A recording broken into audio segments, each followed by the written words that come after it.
What is good, market people? This is Jay Trading. My name is Jay and you're watching my very first video on this channel where I plan to document my journey as a trader and also provide some trading resources along the way. Now I know that there's tons of trading gurus already out there on YouTube. I'm certainly not one, but if you're down to learn and grow and overall just vibe with an average trader like me, stick around for the ride and follow my journey. And today's video is just going to be a short introduction on how I became a trader, where I'm currently at in my career, and also provide some of my experiences trading prop firms so far. So let's get right into it.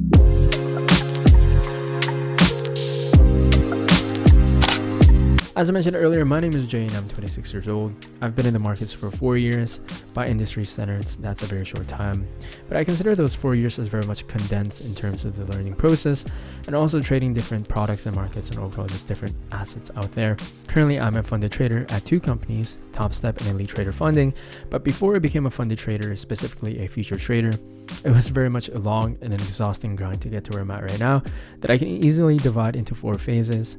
Obviously, the first phase is the market initiation. 2019, 2020, massive bull run, everything was just going up. And so I thought it was going to be like that for the rest of my career, right? Easy trading. But my first exposure within the markets was actually a real estate investment trust, because my initial plan was just looking for those monthly income, those dividends, those blue chips. And so I did that for about half a year, putting more money in those dividends. But naturally, I ventured off into the tech sector because I saw the huge possibilities within, Tesla's, Apple's. And after seeing them outpace my dividends and blue chips, I made the decision to move a huge portion of my portfolio over to the tech sector. And I think this is when the second phase of my journey begins, which I call deterioration. So around this time was also when AMC and GME was starting to pop off. And so even though I did not get in the first leg of those short squeeze, I managed to catch the second leg. I came out profitable and I was addicted immediately, and I kept looking for more short squeeze stocks. I stumbled upon SBRT, wrote that from $4 all the way to like $60, and I kept on doing that. It was a vicious cycle, kept on looking for more short squeeze stocks, but we all know how that played out. Eventually they died off, but cryptocurrency was still going up, and so I moved to the cryptocurrencies, Bitcoin and Ethereum, but mainly the meme tokens, low cap tokens, Doge and Shiba, LRC. But obviously that did not work out for me. But during this time, I was still craving for that adrenaline rush that the short squeeze stocks gave me during that time. And so enter the third phase of my journey, which I call degeneration options, right? But because I knew of options from AMC and GME, I did my due diligence and I was very much responsible, and I studied up on them for about half a year, learning the strategies, the Greeks, and just making sure that I was not putting my hand in the fire and just YOLOing up my capital that I gained from all of those short squeeze stocks. And so I studied for about half a year to a year, and eventually pulled the trigger and I opened up my account, and I decided to just go for the indices, because for me personally, trading individual equities, watching those premiums, those strike price while watching the overall market was just a bit overwhelming for me. So I just stuck with SPYs and QQQs, and I was profitable for about a year. But there came a month, I think it was August, that SPY was not moving at all. And even though I was right in my trade direction and my trade bias, the premium was not moving, and most of the times it was just going negative. And so I was frustrated for a month.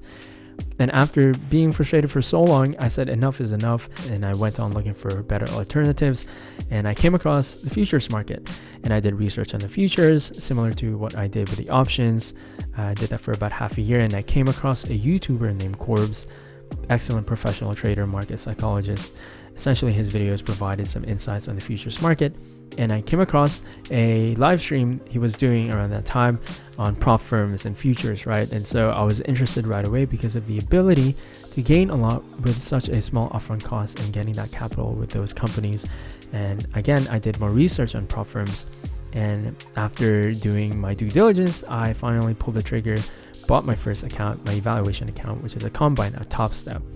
And so just like with any other newbie prop firm traders out there, had my fair share of blown accounts before getting funded. And after getting funded, I wanted to diversify a little bit within the prop firm industry and look for other companies. And so that's when I came across Elite Trader Funding, and similar to TopStep, had my fair share of blown accounts before getting funded. And so currently I am managing a 150K account at TopStep and a 250K end of day account at Elite Trader funding. In the future, I plan on doing more combines, evaluations, or just challenges with those two prop firms and putting them in this channel so you guys can watch and learn from my mistakes. But obviously I want to document other prop firm challenges out there just to see what the other companies are like. And so that is it for today's video. Hope you enjoyed it. Hope you gained value from it. As I said earlier, it's just an introduction. So if you gain value from it, hit the like button and subscribe to my channel to see more content like this. I appreciate you watching this video until the very end. Trade well, and I'll catch you in the next one. Bye. I don't know what that is.